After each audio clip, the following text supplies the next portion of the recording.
there, everyone. Welcome to another episode of the Earth Station One podcast. And we have a good one for you. We are here with a very amazing person. We are joined, of course, by Louis Gaudio. Welcome to the show. Hey, welcome. Glad to be on. Want to tell everyone a little bit about yourself? Because, I know you work in the film industry and you want to tell, what you do and how long you've been doing it and stuff. Sure thing. So I am I've been living in New York City for about 15 years. And during that time I've done some work in film and on stage for theater, mostly as a writer, but a little bit here and there as an actor. I write for a live sketch show in the city called Our Bar every month. You can see that if you're ever in the Upper East Side, the first Wednesday of every month. Nice. And My most recent big thing that I worked on was I got to be in a feature film called Skye Hoshi Anime Girl that's coming out on Pure Magic Pictures later this year. That is Actually, in about a awesome. month. That's Yeah. true. It's coming up because we had some of the folks from it earlier on the show. So it's pretty awesome. So, all right. We found out about Lewis. And are you ready, Mike? Want to take over? Well, sure. Put Yeah, we'll put get him it. through the ringer now? We'll see what we can do. The Good cop, bad cop thing, Geek Seat is coming a little bit later, but in the meantime, before we get to that, so like let's go back. Where did it start? Where did you get the bug to act or write or be involved with storytelling? That's a good question. When I was about almost exactly 10 years old, Jurassic Park came out on my birthday. And prior to that movie, I had liked movies. My parents, always watched movies and took me to the movies and stuff, and I would stay up late watching movies with them. But I never really like cared about a movie until Jurassic Park came out. Hmm. And it was really the dinosaurs was the end for me. Like if you had asked me what I wanted to be when I grew up until literally age 10, I would have said paleontologist. Until I saw Jurassic Park, and then I was like, no, no, no. I don't want to do that anymore. I want to make fake dinosaurs. I want to go into movies like Steven Spielberg. That's cool. That's cool. And so you were right away attracted to the other side of filmmaking? Yeah, I kind of went through a journey of trying to figure out like what do I want to do in film, and I guess I'm still figuring that out, but because I want to do it all, but you only have Sure. so much time. But yeah, for several years, I thought I really wanted to be a director. I wanted to be Steven Spielberg, until I actually went to film school and learned how hard all of the technical aspects of film are, and how good of an eye you need to have for things like lighting and set design and things like that. So I kind of switched gears and decided to get into screenwriting instead. And so I figured out that if you do that, if you write the script and hand it to somebody, they have to worry about all the technical stuff and all the big budget stuff. You get to just use your imagination. So I've kind of leaned a lot more in the direction of being a writer, but I still get a few chances to perform and act here and there occasionally.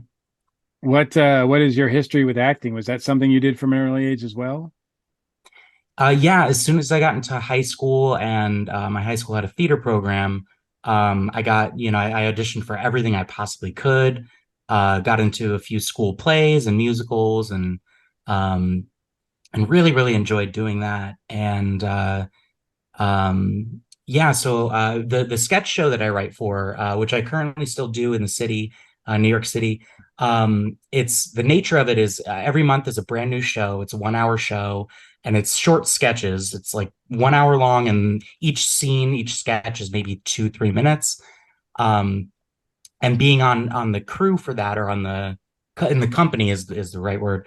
Being in the company for that, almost everybody is like both a writer and an actor. Hmm. So you get to play a silly character or two in the show once a month, and then you get to start all over the next month and start from scratch. Now you mentioned your directing influence, big influence was Spielberg. as far as your writing influence, especially when it comes to writing sketch comedy, comedy in general, do you have any inspirations that you pull from that you look to? Right now, my biggest heroes in the world of sketch, especially with writing, are Robin Thede and Quinta Brunson. Quinta Brunson, if you don't recognize her name, if you've ever seen Abbott Elementary, um, Okay. but they both actually got their start on. Well, I don't know where they got their start really, but I know them both from a Black Lady sketch show, which, in my opinion, is one of the funniest things on TV right now. Abbott Elementary also being one of the funniest things. So they're big influences on me. Um, and also, he's not a screenwriter, or he wasn't, but the comedian Mitch Hedberg is one of my biggest Okay. Yeah. influences in terms of like the style of humor that I gravitate towards. Love Mitch. He was so awesome. One of a kind. Oh yeah, very much so. Yeah, that's very cool. And acting wise, do you feel like you're more compelled to do comedy, or does dramas you fit really well with those two? Definitely more compelled to do comedy. I like writing comedy a lot more than I like writing drama, and I definitely like performing it a lot more. Um, I just like the instant feedback that you get from an audience. You know, if you think something's funny and you do it in front of an audience, you know right away whether you were right or wrong, and whether or not the audience agrees with you. With drama, it's a little harder to tell. You know, you can't really, if you're doing it right, you're not really supposed to be paying attention to how the audience is responding to it. All right. Um, and again, if you're doing it right, often they'll be just stunned into silence. And that's for somebody who needs approval, that's you know, not the easiest thing to interpret. Yeah, it is kind of tough, and it's tough um doing acting, period. Uh it's not, some people can't make the transition even to this day between an audience like theater or film and video. Mm. Do you have a preference, or do you find both are interesting in their own way? They're both interesting in their own way. What I love about film is the ability to when you discover something new in the moment, when you're like going through a scene and maybe somebody improvs a line or forgets something and they fill it in with something else. Mm-hmm. You have the chance to sort of reset and be like, oh, let's do that one this time. Let's do like a take where we try that new thing we just discovered, and you have that chance to do it right away. With theater, you do kind of have, sometimes you'll have like, you know, the next show or whatever, it'll be the next night or the following week, and you could try something different, you could try something new. But film kind of gives you that like different, unique opportunity. Um, and where I think stage is better, you know, on the other side of that coin, is that that immediate feedback that you get, that you're kind of you're feeling the audience's energy and you can feed off of it, and that's something you just absolutely don't get with film. Right, right. Yeah, and that's from what I understand, and I've experienced this myself from my limited theater work that I've done when I was younger. But that reaction you get from an audience, I mean, that's whether it's whether you're making them laugh or making them cry or whatever, that's a rush, right? That's a pretty powerful thing. Mm, Um, quite a rush, yeah. yeah. When we talked to Kalani, he was talking about how New York is still really a fertile ground for independent filmmaking. So let me ask you, in addition to that, you know, I always still think of New York as being the center ground in the world, maybe for theater, for live performances. Do you still, is that still the case? Do you feel like being in New York? I think so. I know so many people that are, you know, through my show that they have their own side shows and they have their own other theater groups that they're involved in. So I'd say, you know, just for going out and supporting my friends and the projects that they do, I'm able to see new live theater, you know, 3, 4 shows a month easy. And that's like, and that's just incidental. Like if I was really, if I wanted to, I could do it every single night of the week. and because see it's something there. different, right? Yeah, there's always something new. There's always something fresh. There's always some small company that's really excited about what they're putting out, and you can always find fresh original work in New York City, and I don't think that's slowing down anytime soon. Is it a welcoming community? Is it really competitive? Is it what how do you feel about like the actual acting or theater community there? I've in the circles that I've been lucky enough to run in, I'd say it's never felt competitive in a negative way. Okay. It's felt like trying to get paid jobs is very competitive. But at the small kind of indie theater level where barely anybody is really profiting from it, kind of everyone's doing it for the passion of it. It's more supportive than anything. It's more of a you do like get that sense of competition in the sense of like, oh my gosh, I can't believe how good that person is at doing this or doing that type of accent or whatever it is. But that's always somebody that's accessible to you. That's always somebody that you could talk to and be like, hey, how do you get through this? How do you develop X, Y, and Z? And it's very supportive. That's nice to hear. That's nice to hear. I guess it's on the other coast that is really competitive, right? Like really like over there in Hollywood still, it's still a nightmare. No, I don't know.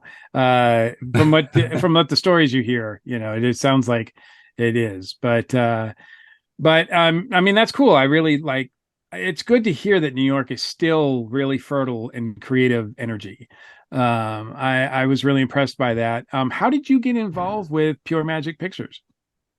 I there's a couple of websites that I'm on where I freelance and just have like a profile set up, and so I responded to a job posting on one of them, and it was for a it wasn't for the film Skye Hoshi. It was for I'm sure Kalani filled you in on all of his stuff, but yeah, they have a whole production studio in Brooklyn, Right. Pure Magic Pictures. And about a year ago now, they were putting out a call for writers for a sketch show. And I've a lot of experience doing that with my live show. So I came in for a writers meeting. I met the other prospective writers they were talking to, and just kind of hit it off with Kalani and Stephanie, and a few other people that work on the show. Um, and so I started out just kind of hanging out with them in the writer's room, like pitching ideas for sketches and writing a few sketches with them. And then they asked me if I would write for their morning news show. They have a show called Good Magical Morning Mm-hmm. that talks about like geek news and, cool things going on around the world. And so I've been writing episodes of that show as well. And somewhere along the way, they were like, "Hey, we're producing another film. Do you want to be in it?" I was like, Absolutely. That's a dream come true." So speaking of said film, I we're referring to Skye Hoshi, right? Yes, Tell sir. us about Skye Hoshi, Anime Girl. Skye Hoshi Anime Girl I'm so excited to see the final thing because I've only seen some clips of it so far, but the story of it is basically a guy that's like an anime fan, doesn't have a lot of close friends, and kind of wishes his life was more exciting. He makes a wish, and his wish kind of comes true, and inadvertently he pulls this girl from her anime world into the real world. And at first, it's really exciting, but at some point, they realize like she needs to get back to her world or else disaster is going to happen. So I play a character in that movie called Marvin, and Marvin is a big anime geek in the best way. He hangs out at the local comic book store that the main character works at all the time, and he knows like in-depth expert level knowledge about the Skye Hoshi anime. So when she's in danger, when she comes to the real world and she's in trouble, he's kind of like the knowledge expert on how are we going to help her? How are we going to get her back? Um, And yeah, no spoilers. yeah. One thing I was is this a like full like feature length movie? Yes, I don't know what the runtime is going to end up being, but when I read the script, I think it was about 70 or 80 pages. Okay. So I think it'll come in a little over an hour. Yeah, well, that's good. Yeah. Yeah. And Skye Hoshi Anime Girl is set to premiere. My understanding is on April 21st, right? Yes, that's right. I didn't want to say the exact date in case they had made any, last minute Changes. changes, but I'm, but I'm, yeah, I'm that's yeah, I'm looking at the website, and yeah, we'll go to the website to make sure, but yep. and keep it posted. But yes, and that's Pure Magic Pictures, and then Skye Hoshi. Yeah, it says here it's zapping to your screen April 21st. I think Kalani said there was going to be some sort of big online event for that, right? Live sort of viewing. That's right. I was just going to say there's going to be a big digital launch party, and anybody who's listening can come to that, and you can watch along with us. The whole cast and crew is going to be watching that night, so you can tune in with us. Awesome. Awesome. Well, that does sound like a really cool event. And yeah, plenty of time, folks. April 21st. And then, if you happen to miss the live one, I'm sure it'll be available, right? It's not like it's only going to be on that one night, right? So, but you can see a trailer on their YouTube channel and actually at their website as well. So I would check that out. Are you in the trailer? My unconscious body is at the very end of the trailer, so eagle-eyed fans can look for me. Yep. I won't say why I'm unconscious. I'll tease you with that, and you can watch the trailer until you find me. So body Okay, fair number enough. one, that's you on the floor. Got it. Okay. Exactly. Fair enough. That's really cool. All right. Well, Mike, we found out what he's up to. Let's find out where his passions are. I think it's time for the Geek Seat. Let's bring him through. All right, Lou, you ready for your first question in the Geek Seat, sir? I'm ready. All right. Your first question is, of course, what is your favorite geek out moment? Okay, my favorite geek out moment. Years ago, I was in a show called Minions of Gozer. And if you've ever seen or if you're familiar with Rocky Horror Picture Show, where they have midnight screenings and people shout things along, and sometimes do dress up and performances while the movie's happening. So my friends and I put together a show like that, but for Ghostbusters. And so we would like rent out theaters. We did it. We performed at the IFC Center a few times, and we would dress up as the Ghostbusters with proton packs that shoot silly string and stuff like that. We had like a Slimer Muppet that one of our VFX friends made. And so, yeah, we would do like basically a live show of Ghostbusters while you're watching the movie Ghostbusters. And one night we performed at BB King's in Times Square. And it was Really? just, Oh, that's awesome. yeah, it was just absolutely incredible. One of the greatest nights of my life. One of the most fun times I've ever had. Just being a geek out, out and proud, and just having a blast with my friends. Oh, I'm sure. I'm sure it must have been amazing to be, because BB King's is almost right dead center in, Times Square. Yeah, it is. Yeah, So that's pretty awesome, dude. That is really Yeah. awesome. Cool. Let's look at the flip side of that now, though. Okay. What was your most disappointing geek out moment, other than being on the podcast here? But, Yeah. Okay. It's a coin toss between Jurassic World Dominion, just in general. Understandable, right there. we understand. Yeah. Yeah, just across the board. Although I don't know if I can accurately say I was disappointed because my expectations were realistic. Hmm. But you know what? Okay, hear me out on this. It's Star Wars Episode 9, The Rise of Skywalker, when they didn't kill Chewbacca.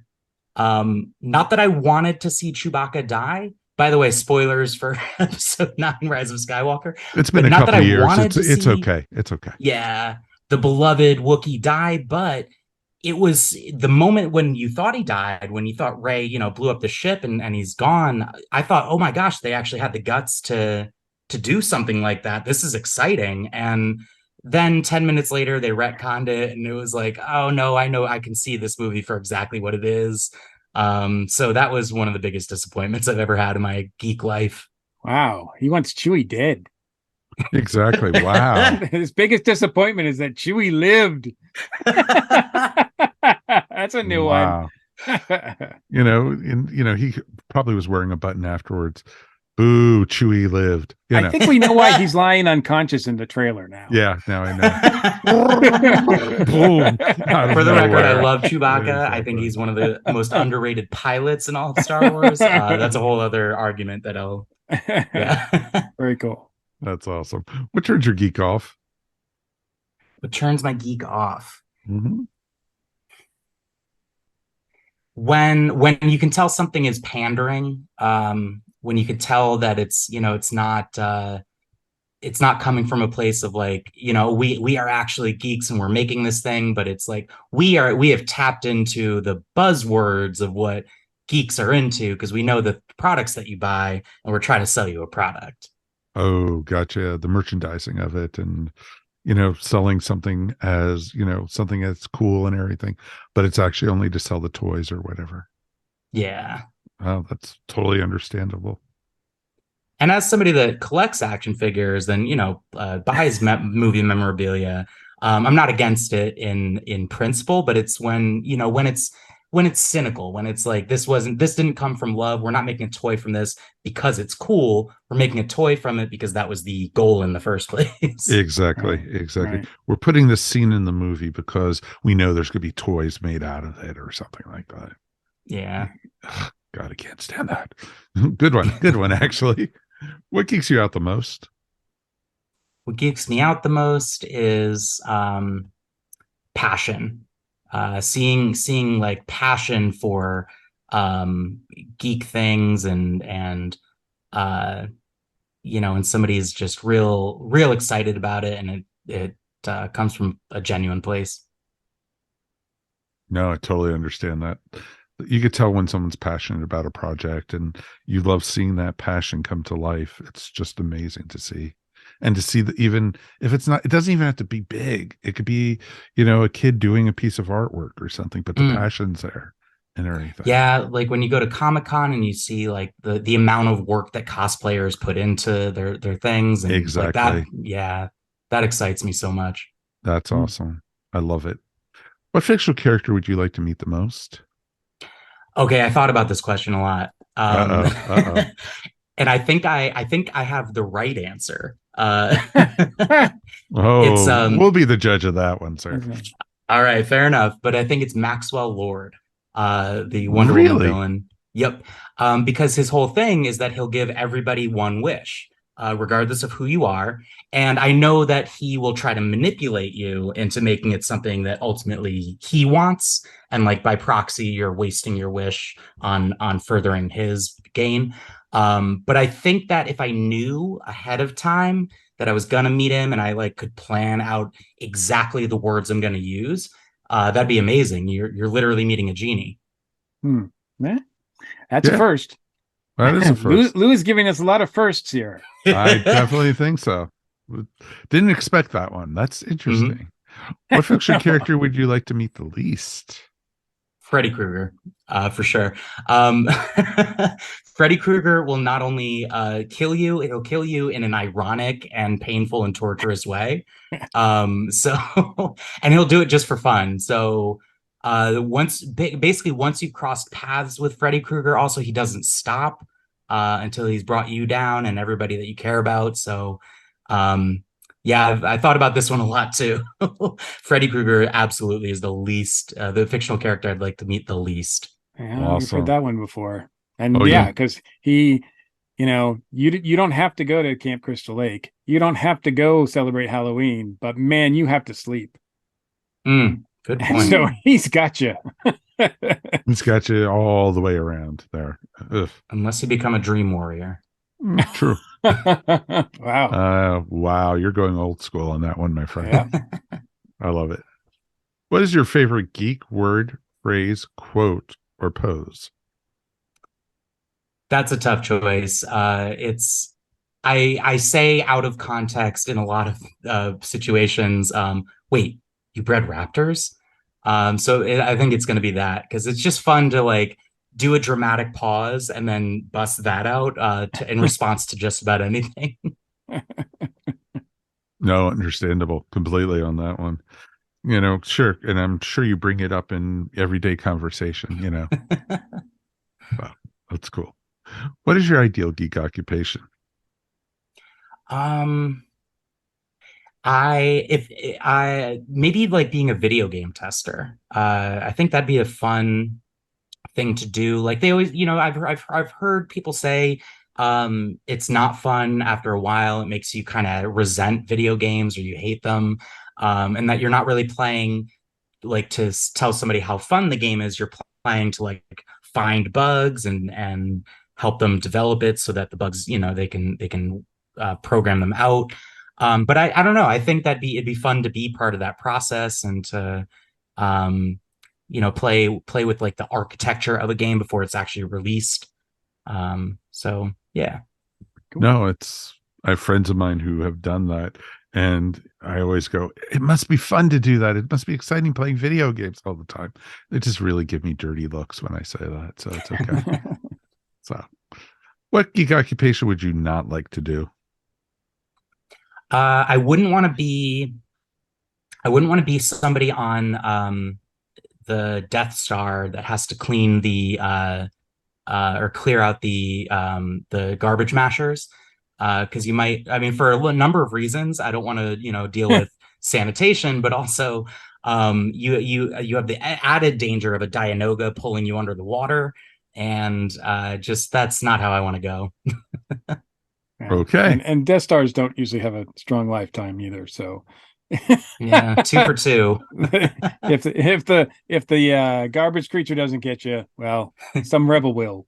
Exactly. Some rebel from Tatooine. Yeah. Damn that place. All right, Lou, are you ready for your final question in the Geek Seat? Ready. What is your ultimate geek fantasy? Okay, I'm going for some redemption here. So I want to sit in the co-pilot seat. I don't want to fly it because I don't think I'd be a good pilot, but I want to sit in the co-pilot seat of the Millennium Falcon while Chewie is flying it. Ah. And hopefully he doesn't hear the first part of this podcast where I wished for his death, but He's probably thinking, but yeah. does this Millennium Falcon have an ejector seat? That's what he's probably wondering. Let the Wookiee win. Let the Exactly. Wookiee win. That's what A New Hope taught us. Exactly. Exactly. Well, Lou, I've got some great news for you. You've made it through the Geek Seat. Congratulations, sir. Huzzah! Mr. Yay. Mike Gordon, tell the young man what he's won. You have won a lifetime subscription to the ESO Network, a value easily worth $68.04. Ooh. Yeah, I think Amazing. I think that was a little more than Kalani got. So maybe. Yeah. I don't know. I'd have to go run back the tape. But it's been amazing having you on and joining us, talking about yourself. Again, the movie is Skye Hoshi, right? Anime Girl. Mhm. Right now, it looks like it's going to premiere on April 21st. And but check the website. We'll have a link to that in our show notes. Outside of that, is there any other online presence that you want to promote, like of people who want to follow you or anything like that? Yeah, is it okay if I promote my podcast? Absolutely. Of course. Oh, wait, a podcast? No, just kidding. Of course. Yeah. Yes, you can find me on Instagram, Twitter, Facebook. Just search for Louis Gaudio. Or if you check out my podcast, I have a podcast called Robots versus Dinosaurs, and I think actually you guys would be into it. I always bring a guest on, and we talk about a movie that has a robot and or a dinosaur in it. So if you search for that, we're again on Instagram, Facebook, everywhere. So Robots versus Dinosaurs. That is Cool. awesome. Yeah. That would be a fun podcast to appear on. That would be cool. I'd love to have you guys on as a guest sometime. Well, that Sure. would be great. Well, awesome. Lou, thank you so much for joining us, and we're looking forward to seeing you in the film. Let's take a quick break, and we'll be back in a moment to close up the show. All right. This is the part where we now sit around and talk on YouTube and, just chat for a few minutes, and we find out more about Lou and everything. And, we found out some of the stuff in the Geek Seat. But like, what kind of geekdom are you into right now? Like, what TV shows, what movies have you liked recently and stuff? So I just I watched The Last of Us with Just absolutely loved that show. Amazing show. Um, He hasn't seen it yet. yeah. Oh, Yeah. I won't say anything about it then. It's fantastic. If you've played the game, it's one of the most faithful video game adaptations I've ever seen. Um, Based on a game that's already like very cinematic and tells an amazing story, and they just did such a good job with it. Um, in terms of gaming, I'm playing Subnautica right now, kind of obsessively. I don't know if you've heard of it, but it's like an open world survival crafting game, but in the ocean. Hmm. Nice. So you have to basically avoid sea monsters and try to survive. That That's sounds cool. awesome. That is awesome. Yeah. Let me ask you, since you're a New Yorker, where's the best places to eat? My neighborhood, I live in Astoria, and Astoria has every kind of food you can imagine. Usually like made authentically by, that culture because it's just so representative. It's such a like a mixed neighborhood. And specifically there is um there's a pizza place that I love called Vidali's that has tortellini carbonara pizza that's so good it should be illegal. Wow. That sounds great. Shout out to See, Vidali's. yes, New Yorkers about eating, especially about pizza. They always have good answers. New York has some of the best pizza anywhere. Sorry, Chicago or Detroit or Boston. New York has it hands down. Hmm. So that's pretty awesome. Once I got into an argument with somebody, when I said, "Oh, New Jersey has the best bagels," and they said, "Oh, damn it, no, New York has the best bagel." And we went back and forth for like an hour, arguing about that. It's no contest. It's New York. Yeah, of course. Yeah, but I'll argue an hour. All right, get ready, folks. No, it's awesome because it's pretty much the same order, and that's what's great about it and everything. But yeah, flat down, you will not go hungry in New York City. There's just so many good restaurants and so many good places to get food there. It's just amazing, and and it's worth. It was interesting because I was talking to somebody and it's like people are like, "Oh, New York, there's much traffic, there's so much ways. How do you even stop at restaurants?" It's like, because if you live in a neighborhood that has the restaurants in it and you just walk to it and everything. So Yeah. it's like you don't go down to Little Italy, you don't go to Chinatown except for special occasions or something. It's more, there's so many good eateries in the neighborhoods there, and that's fantastic.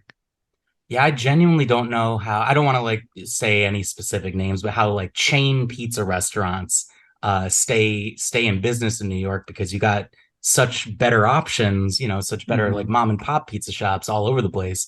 So I don't know how any of these chains even like do any business.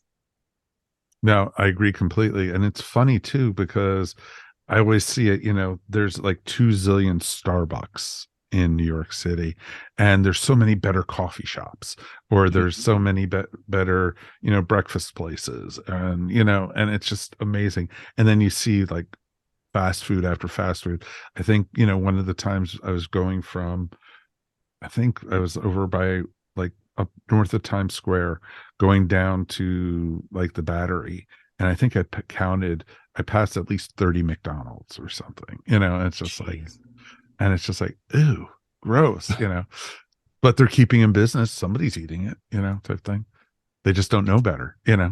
Yeah. Somebody did the math once, and apparently if you made it your goal to try to eat at every restaurant in New York City, you literally wouldn't be able to do it in a single lifetime. I believe that.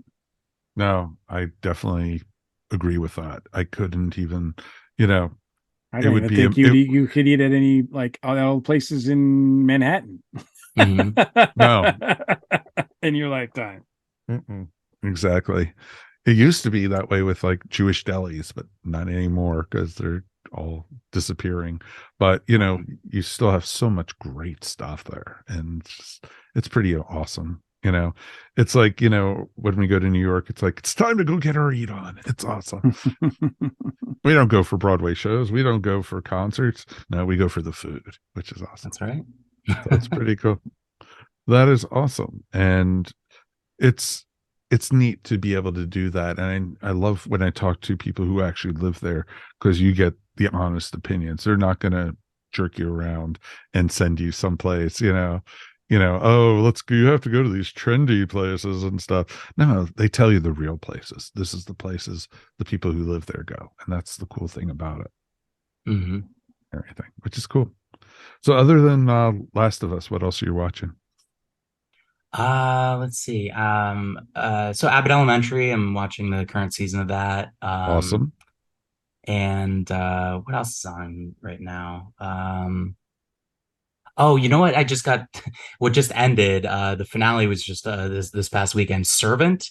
Mm-hmm. And I am literally the only person I know that watches it. It's on Apple TV Plus. It's M. Night Shyamalan's show. I am unapologetically an M. Night Shyamalan fan. I think not every he always takes big swings, whether or not they all hit. But I appreciate that he always takes a big swing. And so his movies are always fun to watch. And this is his first well, I guess Wayward Pines, but I never really watched that. This is his first show that he like was really involved in and wrote and directed several of the episodes. And like a lot of Shyamalan projects, it has a fascinating premise. I don't know, even after watching the finale, I don't know if they stuck the landing. I don't know if it made sense in the end. But the premise is just amazing. Oh, very much so. I watched the first 3 of them so far, and it's tons of fun. Apple TV is putting out so much good stuff lately, and everything. Mm-hmm. And did you see Severance? Severance was awesome. Yeah. We also just are watching what's it called, Shrinking. How is that? It's awesome. It is awesome. It's Harrison Ford and Jason, what is this? Segel, yeah. And it's just awesome. It's a great show, and it's made by some of the same folks who do Ted Lasso, so it's pretty awesome. Oh, okay. Yeah, okay. So I definitely recommend it. It's not fast moving, but it's really good and everything. And like that, For All Mankind is awesome, and because we're going to actually be reviewing that in the next few weeks also. Okay, a lot of stuff to watch. Yep. I missed that one, but I really liked Foundation. I thought Foundation was good too. Yeah. The Eugene Levy show they just had on at the travel show is really fun and everything, because it's a total fish out of water, because you find out in real life he doesn't travel, he doesn't doesn't like anything out of his normal routine, and they send him to all these places you would never expect him to go. And it is awesome. And if you have a 4K TV, it is amazing, because the cinematography in it is just wow. Nice. So I definitely highly recommend that too. And we don't get paid by Apple TV, folks. So not yet. Not yet. So if they have any chance of wanting a sponsorship, I know a really good podcast that is looking for sponsors right now. We're taking offers. Yeah, exactly. We can be bought. We work cheap, folks. We work real cheap. No, they're putting out some really good stuff. They had this excellent documentary, I think by the same people that did Planet Earth, called Prehistoric Planet. Oh, it's wonderful. It is awesome. Yeah. Yes. Yeah, I watched every episode of that. That is, well, you're a dinosaur guy, of course. Heck yeah. And everything. So that is awesome, Guy. That is awesome. Lou, thank you for joining us for this. This has been great. We're going to close up the show now, if that's cool with you. Of course. And that's going to wrap up another episode of the Air Station One podcast. I want to thank Lou for joining us tonight. Thanks so much for having me on. This was a wonderful time. I'm sorry about some of the things I said about Chewbacca, but hopefully he'll forgive me. Star Wars fans, you could find, he gave you his address. So, yeah, we're going to give you the links we'll give you the links in the show notes for people to find out. Fair enough. Exactly. And the opinions of the guests are not of the hosts. Just always remember that also. So always, of course, it is awesome. We'd love to have you back sometime. It was great to chat and everything. We'd love to get you on a panel sometime with some of the shows and stuff. It'd be absolutely. Good luck with the premiere of the movie. Yes, very much so. Thank you. And you want to promote the movie real quick one more time? Yes. So make sure that you subscribe to Pure Magic Pictures and check out Skye Hoshi Anime Girl on April 21st. Awesome. Look for it, folks. Just a couple weeks now. Definitely. And Kalani and the crew over there, such great folks. Definitely check it out. And of course, Mr. Mike, we've made it through another episode, sir. We did. Anything As always, it's my out? pleasure. Anything you want to shout out about, sir? Yeah, I mean, you mentioned it on our last show, but I want to reiterate it. We've got officially announced you as far as the Earth Station One podcast, myself as part of ESO, as well as the Tiki Zombie stuff that I write and all that, and then Peter as the artist have all been announced to be at SC Comic Con. And that's just coming up in a few weeks. That's April 14th or 15th and 16th. Right. Dude, you're going to be impressed. I even got my hotel reserved. I'm shocked. I know, right? It's like a month You're ago. usually Mr. Last Minute. Come on. What do you mean? I am. But no, I was so excited to see. Look, I don't know if this is quite I mean, I know they had to skip a years because of the pandemic. So I think the first one that I ever went to, which was the first one, was in 2013. So soon, if not this year, they're celebrating 10 years of doing this, or their 10th one or whatever. But in any case, they've been doing it for a while, Robert and Michelle and their crew. And they just put on a great show. It's a great show. They get the people out, they get the community out. It's pretty fun and exciting. And I'm really honored to have been a guest at almost every one of them. So it has been an honor and my pleasure. So I'm looking forward to seeing everybody in April. And because, we didn't get to go. Unfortunately, we had a conflict, so we didn't get to go to the one SC Comic Con Junior in October. Nope. So it's been a year since we've been there. So I'm really excited to see everybody again. Sadly enough, I was in Europe. Sorry, folks. He's not sad at all. No, not at all.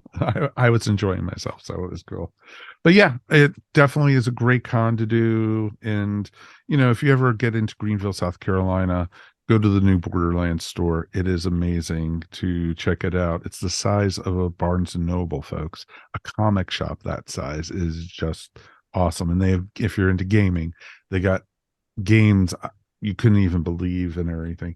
Some of the most thorough, selection of everything there.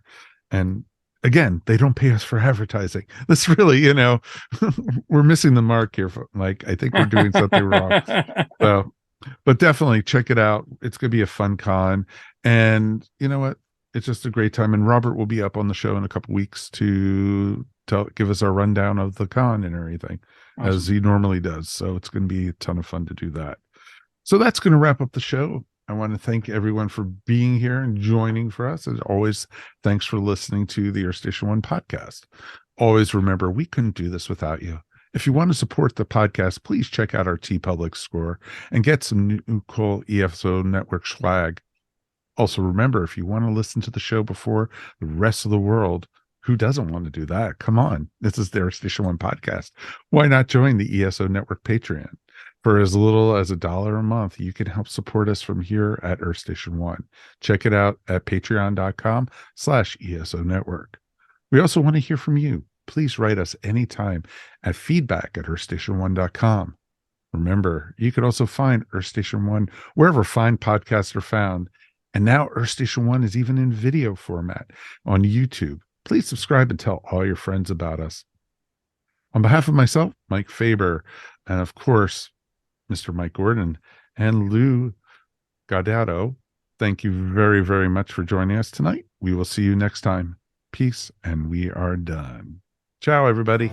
Later.